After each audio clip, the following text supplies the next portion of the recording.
Hey YouTube, Ty Demke here. My daughter's getting married 4th of July and she needs some coolie cups. And as a decorator, I've never done coolie cups, but I told her I would. She wanted them sublimated to have exactly what she wanted in colors and such. This is what she was looking for. And done about 50 of these, need to do about 100. Did my research on YouTube of how to do this, to learn. There's a quote: a smart person learns from their mistakes, but a wise person learns from others' mistakes. So hopefully you're the wise person and can learn from where I made my mistakes, and I'll be showing those to you a little bit later. So I didn't want to do 100 coolie cups one at a time, doing 50 seconds for each side. So was doing some experimenting, made a few mistakes, but hopefully I can share those with you and you can learn from me and you can be the wise person. So I was able to do 8 of them at a time. As you can see on this sheet, it's text print R paper, 13 by 19, coming off a Sawgrass 800 printer. A couple other things you're going to need is some Loctite from Walmart. You get that for about $6. It's labeled 200 middle strength. A lint roller, some parchment paper at Walmart again, $3 or $4 for that. Blank coolie cups, neoprene, able to just put these directly on the plat and you don't have to thread those or anything. We have our Hotronix Fusion IQ. I already got it turned on. It's starting to warm up already. We're going to be setting that at 400 degrees, 50 seconds, and a pressure of 7 on there. So this is heating up already here. And so this video is not going to show the computer side of how to design the stuff, but I am going to show a few things that I learned upstairs on the computer that I made mistakes and may help you as well, not to make those same mistakes. So let's head on upstairs. So as you can see, I have the artwork all set up on our 13 by 19 paper, and we are ready to go to print. So we're just going to click the print, but it's not going to quite take us there yet. We have to fill out some general settings. Hopefully you can see this. So we are using the Sawgrass SG800 printer. Select the bypass tray that's going to allow that 13 by 19 paper. That's I believe it's an accessory that I bought to allow for that big paper that goes on to the back. And our page size, this is where I tripped up. This says ISO A3. That's the largest size in here, but if you don't know paper lingo, that doesn't mean anything to me, so I had to look it up. And so this is the one we need to select for now, but we're going to change it because it's still not quite the right paper. So select that. We're going to make one copy.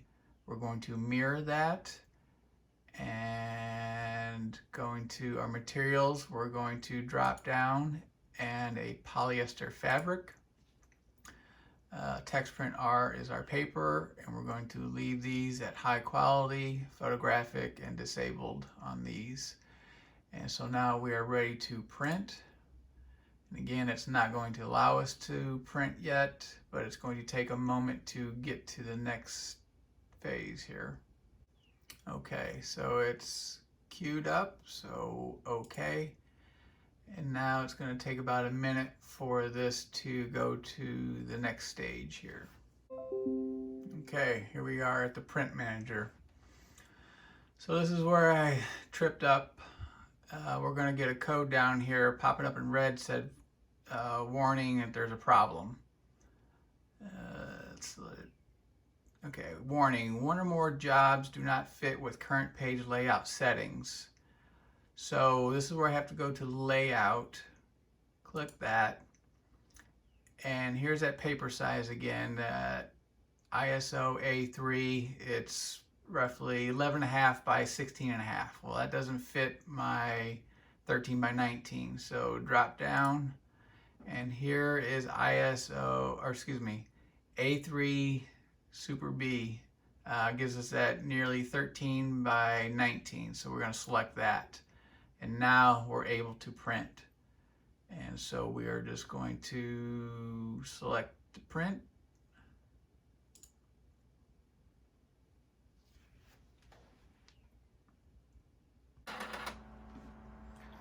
This is our Sawgrass SG800.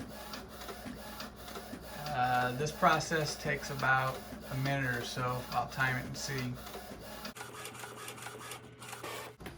Okay, actually it took a minute and 50 seconds to print that out. So we are ready with this, and I already have a second one here that we can do both sides of the coolie cups. So let's head on back downstairs. Alright guys, back downstairs. Our heat press has come up to temperature to 400 degrees. Again, we'll be pressing for 50 seconds at a pressure level of 7 on the Hotronix heater. The first thing we're going to do is going to clean with the lint roller the coolie cups. So just doing that. Just want to take off any lint that might be on there or threads. Otherwise, it's probably not going to print on there.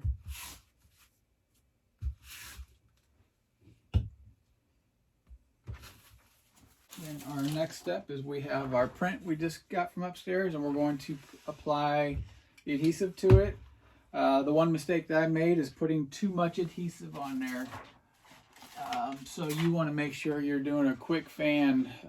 You're going to mess up your first time or two. So get a piece of paper. You can't have any heavy water spots. You can see on, like right here, if you can see those spots right there, those showed up on my coolie cup on there. So you have to do real quick on there. And let's see if you can see those spots. I know it's hard to see, but trust me, they're on there. It doesn't show up very good here. So let's go ahead and spray this. See if you can see this. And a good tip the guy showed is put it in a trash can, because it's going to be messy and get all over. So I'm just giving this a quick spray. Just like that. And you can visually see that there's no water spots on there. So one thing I do is just found an old box like this, and you'll see why in a moment. And I do believe the bottom side I had flipped down. We're just going to line these all up on here.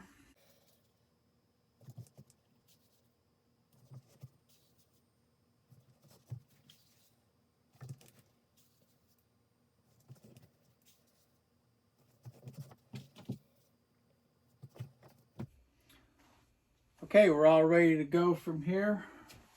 I just got another heavy piece of plastic on here. Just putting it on there, giving it a good press on there, and just flipping it over just to make sure it doesn't shift, or because we're only putting a little bit of glue on there, just to make sure they're not shifting, because that's where we can get the ghosting more so on the heater, not here. We just don't want to lose our registration. So we got our parchment paper down to protect the platen in case there's any ink that goes over, and it will definitely on the bottom side. And so essentially we are going to just slide this off. Here's what I found. Like a pizza, and there's Siri going off. Just like that. So I've had 100% success at no shifting going on in there. So hopefully you can find something as well. This is, like I said, some thick plastic, very slippery on the back side. So we are ready to press, other than we're going to go ahead and put another piece of parchment paper on top just in case. And I do reuse this parchment paper. You can see a little bit of discoloring on there. I put a fresh piece on the bottom. I was reusing my parchment paper. You can see I tried my single one, but then you can see where I was doing 8. There's probably, well, I did 10 sets of presses with this one sheet. I just wanted a clean sheet, but I wasn't getting any bleed through on when I had white on the side down. So we're all good to, reuse this, because I could get a lot of paper. So let's go ahead and throw this in and go ahead and give it a whirl. I've seen some people do a pre-press on there. I've seen some people not. I've been doing without a pre-press, and it's been working out great. All right, our 50 seconds is up. I open it slowly, just not to help move anything. Slide this out, remove our parchment paper. And now one single peel off, just like that. So basically, these are pretty warm, but as you can see, no ghosting on there. And they all, let me double check, they all look perfect. I'm sure most of you know what ghosting is, but here is what that looks like. And that was me attempting doing one at a time and not having the adhesive spray. You can do it if you're careful, but why bother? Just a little bit of that spray just keeps it from shifting and you are good. So I'm going to go ahead and do the same process and do the back sides of these as well. So again, real light on the spray.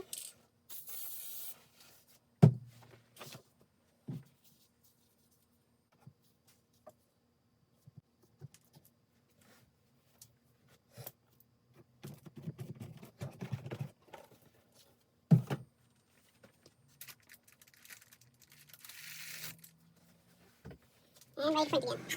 Oops, almost forgot.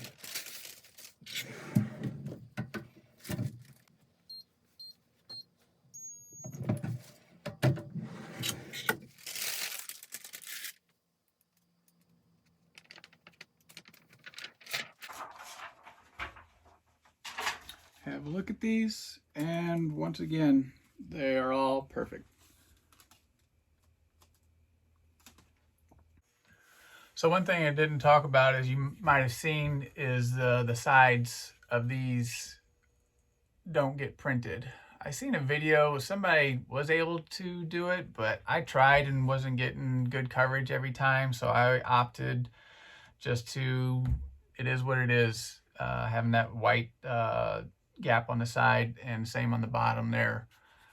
So not that huge of a deal, but they claim having the white stitching on there, the threads, it makes it look cool. It's your opinion on there. I don't think it looks terrible, but I'm not sure how to do it consistently good on there.